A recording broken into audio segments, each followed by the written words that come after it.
자, 여러분 안녕하세요. 오늘은 백의 고혈압 그리고 가면 고혈압이라는 것이 무엇인지에 대해서 말씀드리도록 하겠습니다.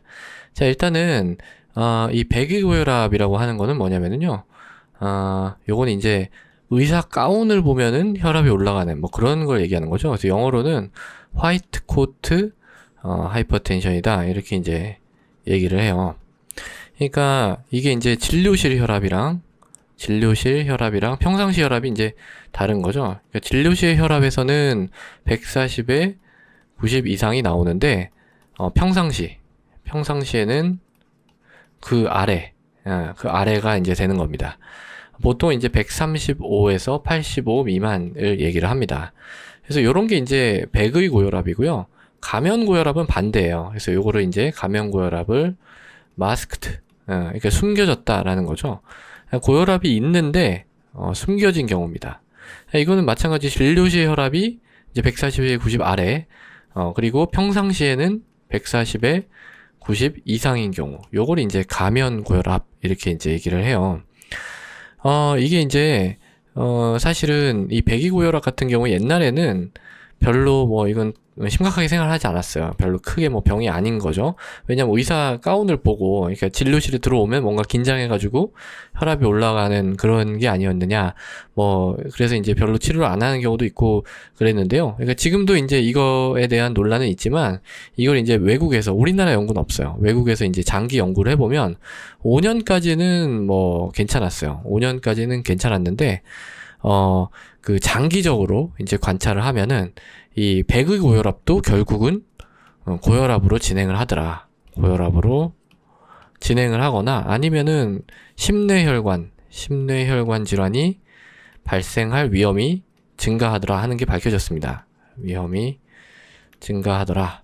그래서 뭐 이런 경우에 뭐 반드시 치료를 해야 된다라는 건 아니지만 그래도 좀 관심을 갖고 혈압을 주기적으로 체크를 해보는 게 좋겠죠.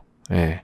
자, 그러면은 가면 고혈압은 어떨까요? 가면 고혈압은 당연히 안 좋겠죠. 고혈압이랑 똑같은 거예요. 오히려 고혈압보다도 더 예후가 안 좋을 수 있습니다.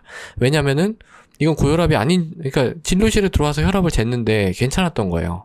예. 이 가면 고혈압 같은 경우 우리나라에 20% 정도 된다고 해요. 진료실에서는 이제 괜찮은 경우. 그러니까 이거는 치료를 안 하겠죠. 괜찮으니까. 치료를 안 하는데 실질적으로는 고혈압이 있는 거잖아요.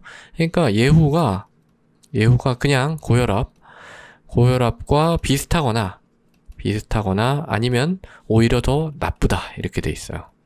나쁘다. 예. 그러니까 이게 이제 우리나라 연구에서 보면은요, 가면 고혈압이 만약에 있으면 그냥 고혈압이나 백의 고혈압보다 심근이 더 많이 손상이 됐다. 손상이 더 심했다. 이런 보고도 있었어요. 예. 그러니까 이제 무슨 얘기냐면은요, 집에서 이제 만약에 혈압을 꾸준히 체크를 해봤는데, 내가 예를 들어서 뭐 한 150에 뭐 90, 이게 이제 계속 나왔어요. 근데 진료실에 가서 이제 체크를 하니까 우연히 이게 130에 뭐 한 80 이 정도 나왔다는 거죠. 그럼 이제 의사가 뭐 약 먹자고 안 하겠죠. 이 정도 가지고. 뭐, 운동하고, 뭐 짠 거 좀 덜 드시고 뭐 이런 얘기 하겠죠. 근데 이제 계속 되는 거예요, 이게. 이런 현상이 계속 되면은 결국은 이게 이제 심뇌혈관 질환의 발생 위험을 계속 증가시키고 있었다는 겁니다. 예. 이런 경우에는 얘기를 하셔야 돼요, 의사한테. 그러니까 저 혈압 재고 뭐 괜찮다고 해서 오케이 이게 아니고 집에서 계속 이제 혈압을 측정을 해 오셨다면 그 의사한테 혈압이 괜찮다 하더라도 집에서 쟀을 때는 계속 높았습니다. 이렇게 이제 얘기를 해야지 적절한 치료가 이루어질 수 있다라는 겁니다. 그리고 또 이제 이런 일 때문에 좀 가정에서 혈압을 좀 제도로 권유하는 그런 이제 풍습도 많이 권고가 되고 있죠. 그러니까 진료실에서 재는 거는 한 달에 한 번, 어떤 사람 같은 경우 두세 달에 한 번씩 오시는 분들도 있잖아요. 그런 경우에는 두세 달에 한 번 혈압을 체크해서는 불충분합니다. 왜냐하면 이게 혈압이라는 게 일중 변동도 있고 또 날마다 약간씩 다르기도 하고 계절마다 좀 다르는 분들도 있고 뭐 이렇거든요. 그걸 한 번 재가지고 이렇게 정확하게 평가가 어렵기 때문에 제일 정확한 거는 이제 집에서 꾸준히 이제 혈압을 측정을 해가지고 그걸 수첩에다가 이제 기록을 해가지고 가져오시면 그게 가장 판단하기가 좋습니다. 그러면 사실 백의 고혈압 혹은 뭐 가면 고혈압 이런 문제를 신경을 쓸 필요가 없는 거죠. 계속 쭉 측정이 됐다면. 이게 사실은 제가 생각했을 때는 24시간 그 앰뷸레이토리 BP라고 있어요. 24시간 AMBP라고 있는데, 요건 이제 기계를 가져가가지고 하루 종일 이제 차는 거예요. 그러니까 이런 게 이제 의심이 되면은 옛날에는 이걸 하라 그랬거든요. 24시간 앰뷸레이토리 BP. 근데 이거는 장비가 필요하죠. 장비가 필요하고, 요건 이제 낮 시간 동안에는 30분 간격으로 혈압을 측정을 하고요. 그리고 이제 밤에 잘 때는 1시간 간격으로 측정을 해가지고 쭉 그 일중 그 혈압의 곡선을 그릴 수가 있는 거예요. 예. 근데 사실 이거는 하루 동안만 하는 거죠. 1일간만 하는 겁니다.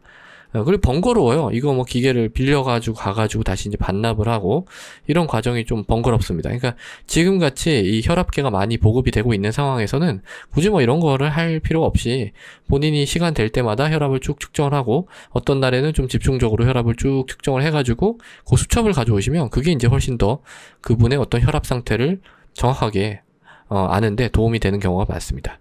자, 그래서 오늘은 백의 고혈압 그리고 가면 고혈압에 대해서 말씀을 드렸습니다. 감사합니다.